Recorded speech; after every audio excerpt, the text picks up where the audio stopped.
Bora lá então, pessoal. Vamos voltando por aqui. Tudo certinho aqui. Vamos falar então sobre esse dolo específico aqui trazido pela lei. Então, dizia eu que este dolo específico é uma intenção específica, para além da intenção da própria ação ou omissão. E a lei diz, com a finalidade específica de prejudicar outrem, ou beneficiar a si mesmo ou a terceiro, ou ainda por mero capricho ou satisfação pessoal. Buenas. Tirando a beneficiar a si mesmo ou a terceiro, é muito claro, penso, que há uma abertura aqui, né? É um dolo específico um tanto quanto aberto, né? A interpretação, por exemplo, do que é prejudicar outrem, às vezes é muito clara, mas às vezes não é, certo? Mero capricho é algo meio sádico, né? O sujeito que tem prazer em estar ali, eventualmente, trazendo algum tipo de sofrimento, um mínimo sofrimento em relação a alguém. A satisfação pessoal, bom, aí nós vamos ter que ter elementos mostrando que o indivíduo sente um prazer claro, né, de praticar aquelas condutas, porque é diferente de ter um benefício, né, porque claro que alguém sente prazer em ter benefício. Né? Agora, percebam, quando eu digo que a maioria dessas finalidades específicas são finalidades abertas, o que poderia parecer algo negativo para os eventuais autores dessas condutas, porque poderiam dizer qualquer coisa se encaixa em mero capricho, qualquer coisa se encaixa em satisfação pessoal. Nós não podemos esquecer que a interpretação da lei penal é uma interpretação restritiva, literal, taxativa. Então, a dificuldade aqui é de quem acusa.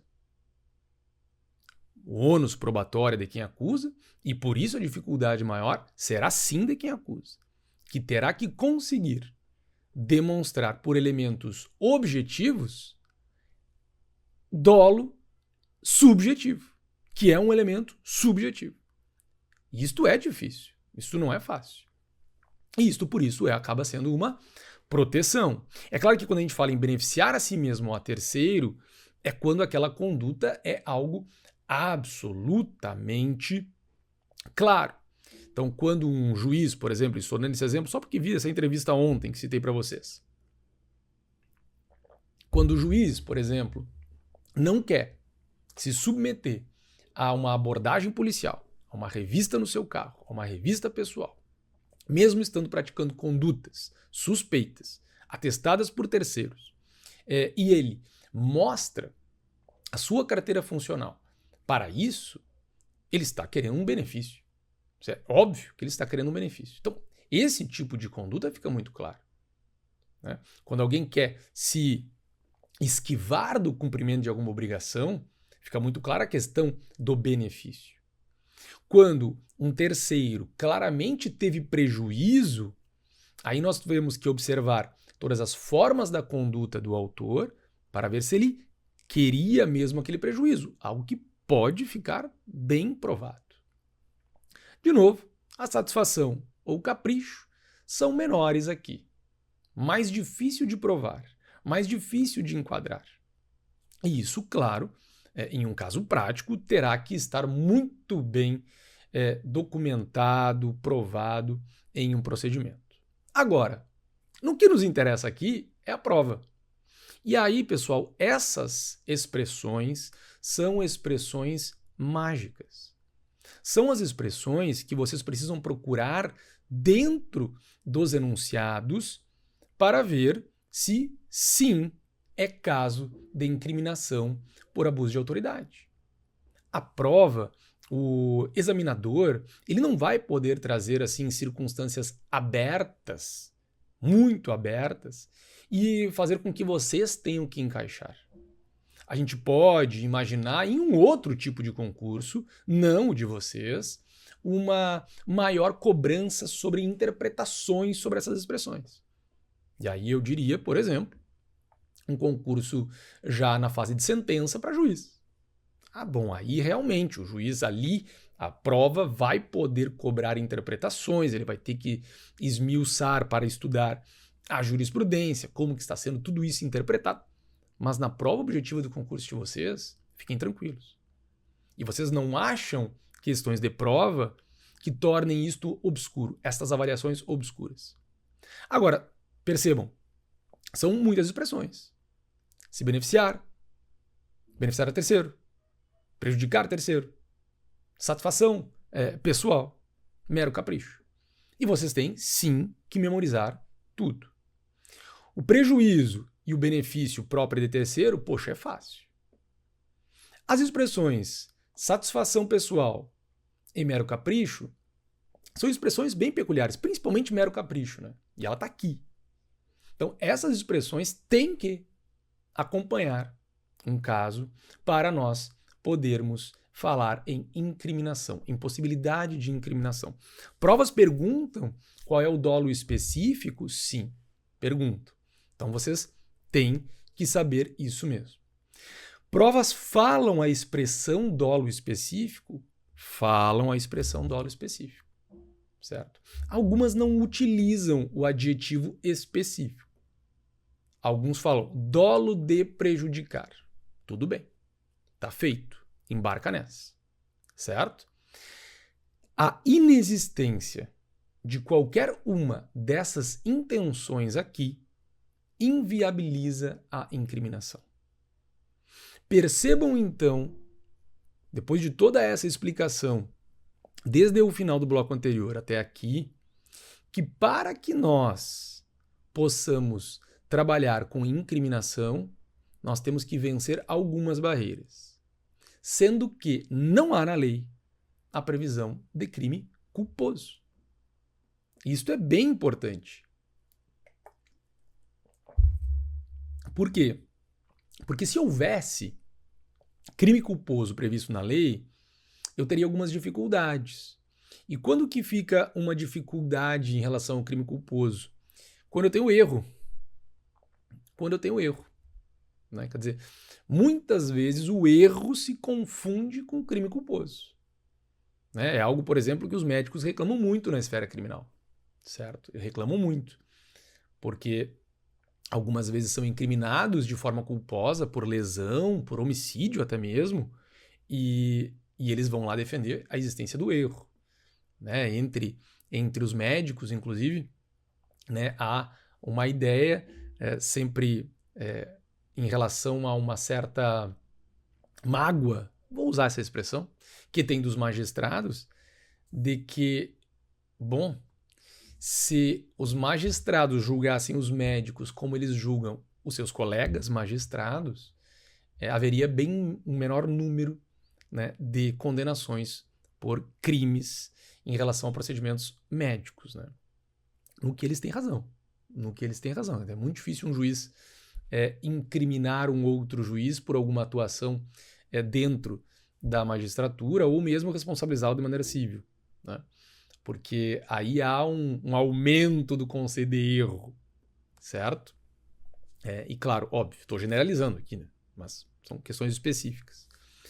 Porque os médicos vivem este fio da navalha.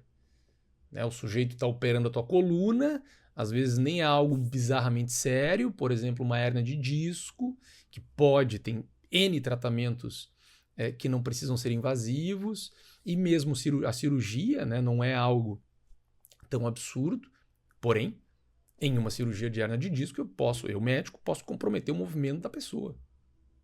Posso comprometer o movimento do pé da pessoa. A pessoa não move mais o pé. Né? Eu tenho uma tia que aconteceu exatamente isso. Ela não tem este movimento do pé aqui, o pé dela é morto. A mãozinha assim, que maravilha. Né? O pé dela é morto. E, bom, neste caso específico, inclusive que cito, entendeu-se pelo erro.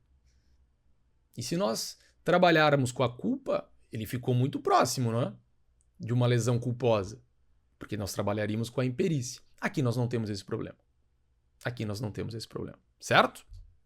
Bom, além de exigir esse dolo específico, além de trazer todas as outras exigências do direito penal, né, que é uma análise criteriosa da tipicidade, a lei diz que não configura crime de abuso de autoridade a divergência na interpretação da lei, na avaliação de fatos e provas.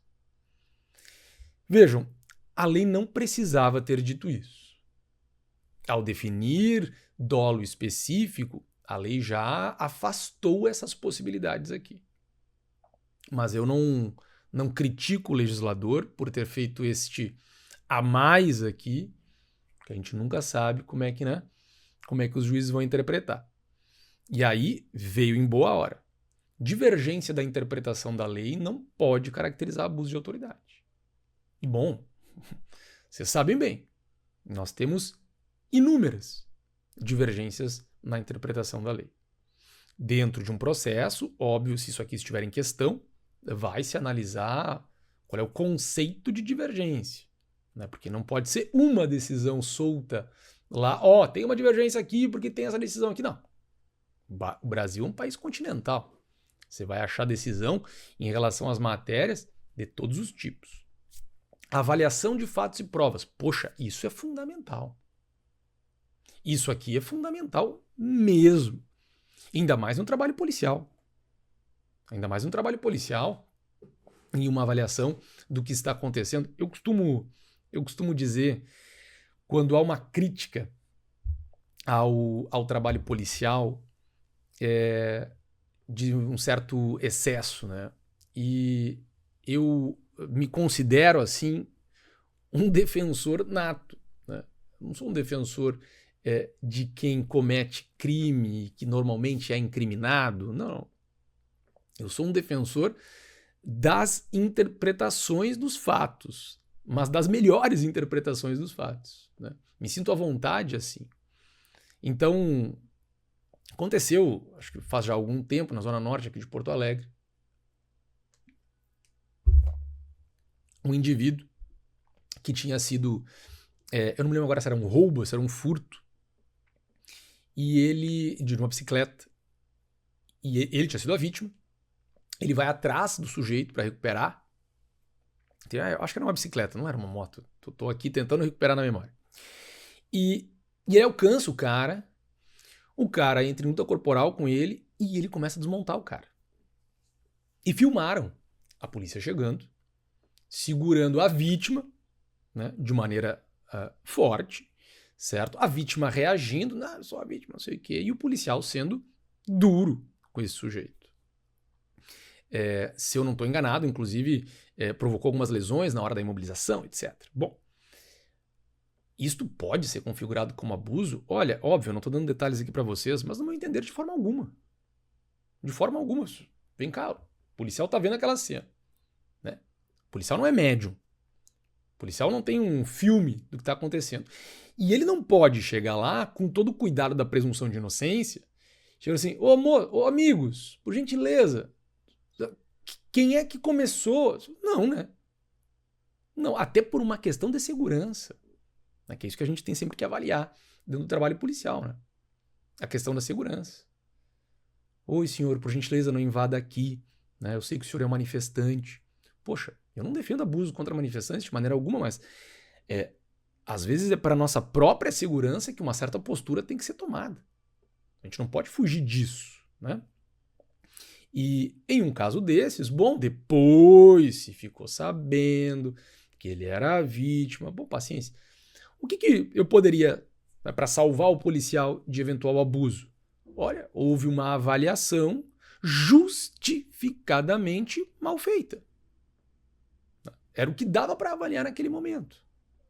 Não tinha o que fazer, certo? Então, isso de maneira alguma constituirá abuso de autoridade em qualquer dos tipos penais.